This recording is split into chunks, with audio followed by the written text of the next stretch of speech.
Hey, what's up, everybody?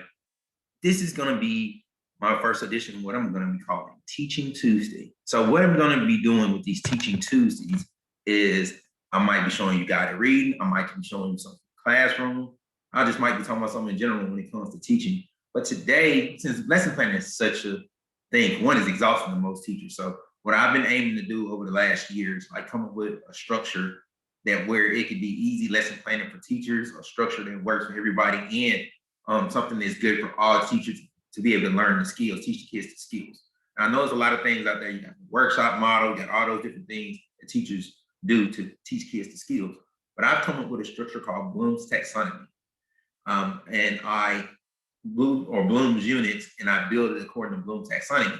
Now, of course, they want you to do that, but a lot of people don't necessarily know how to do that. But I've spent the past couple of years kind of studying that structure, how I can structure every skill according to that structure. So what I'll be doing probably over the next 5 to 6 weeks is I'm going to show you a lesson from a specific skill according to that rigor matrix. So today, what I'm going to do is show you how you potentially can lesson plan for inferencing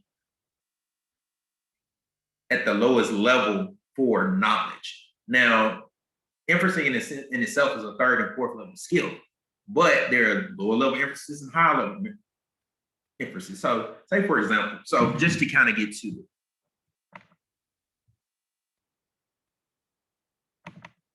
To start, let's look at it. So your learning intention I'm in Texas. So the main thing that you're trying to do is I will make an inference and use evidence to support the understanding.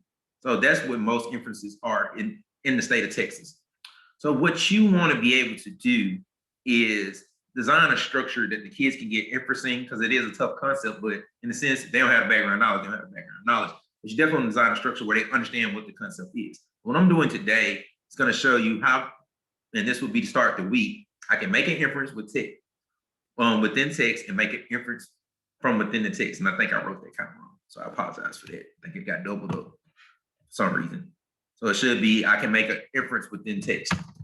All right, so the first thing you probably want to do, or I do, say I go to vocabulary, some I use, maybe getting them a little pub. And one thing I've learned with kids is not all kids are into songs and things like that, but most of them do love this. So if you want to make inferences, maybe start by playing a vocabulary song. I'm not gonna play it, it's copyright stuff, all those different type of things, but maybe play that song for 3 minutes. Just kind of get them into what inferencing is. It kind of gives you that background knowledge as to what the skill is. After you do that,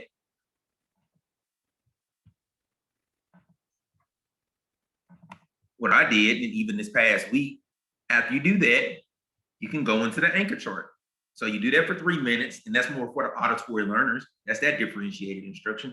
And then you go into the anchor chart. So what I did, I have the kids read what text evidence is, what schema is. So say, for example, probably one of the best examples on Monday, what I did, I played football in high school, and I kind of explained how I could tell what the other team was doing based off of how players were lined up. In football, we call it the keys. Now, not all the kids are in football, so maybe they didn't get it, but they kind of understood the concept of what I was saying. They understand SpongeBob and different types of things. So you explain it to them on that level. So you explain to them, you might have the clues are there, which you already know about a subject, and then they use all that to make an inference. All right, after you read the anchor chart, you can do a read aloud.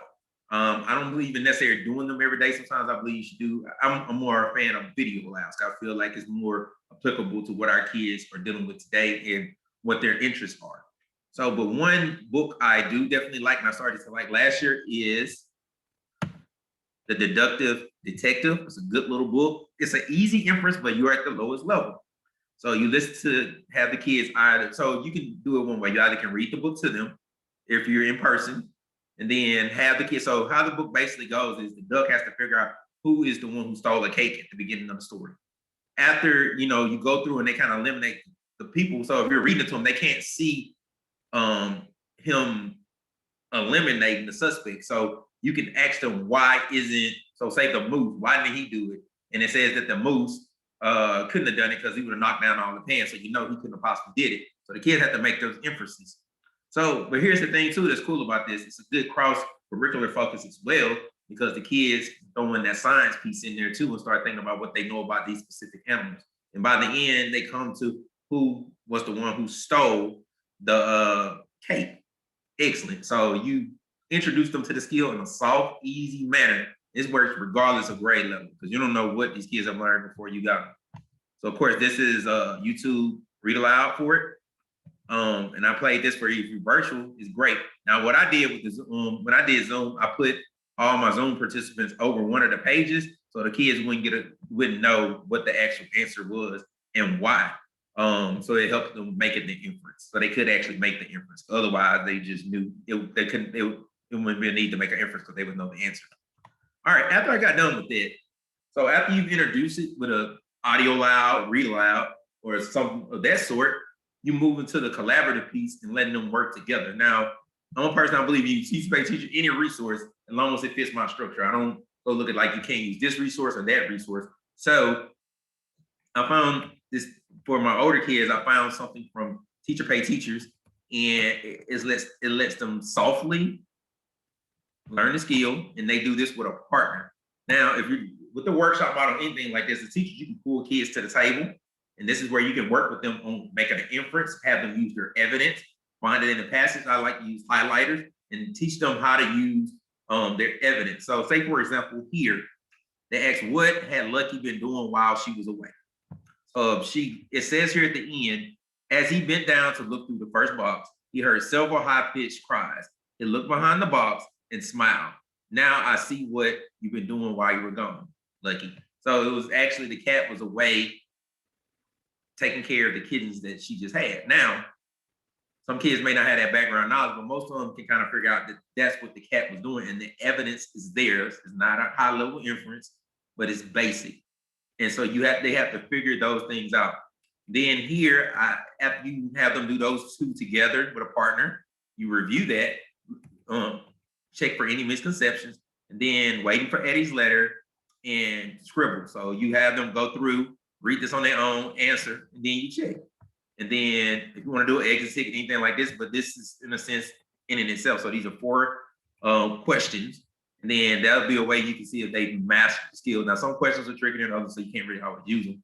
But at the same time, that gives you a way to kind of check to see these particular skills if they understand it. And that gives them a good introduction. Now, after I do that,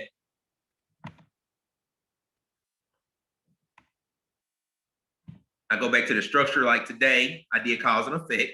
That's a form of an inference. You draw conclusions, you analyze the text of what happened, so they have to analyze the whole text instead of just a piece of a text. And at the end, you test them on inferencing. And then I found something last year where they can solve a mystery using all those skills. So you take them through all those progressions. All right, so I just want to thank y'all for listening today. I hope that kind of gives you, if you want a more thorough explanation, you can say something in the comments. But this is going to be my first edition of Teaching Tuesday. I hope to just make them better. But this is something I'm trying. And next week, I'm probably going to give you something when it comes to the comprehension piece of it. The second day, so you have knowledge, then you have comprehension. That's where you see if the kids actually just know the skill on their own without you assisting them in that soft introduction. And I'll move through the progressions. So we'll go to comprehension, to application, to analyzing, to evaluate, to synthesize. The good activities to go with it. So I just want to thank y'all again. And I want to make sure to mention that this will be something I'll try to do 10 or less minutes where you can just look and maybe learn how you can design a skill or a lesson plan to support teaching these skills. I just want to thank y'all for listening. And as always, be phenomenal.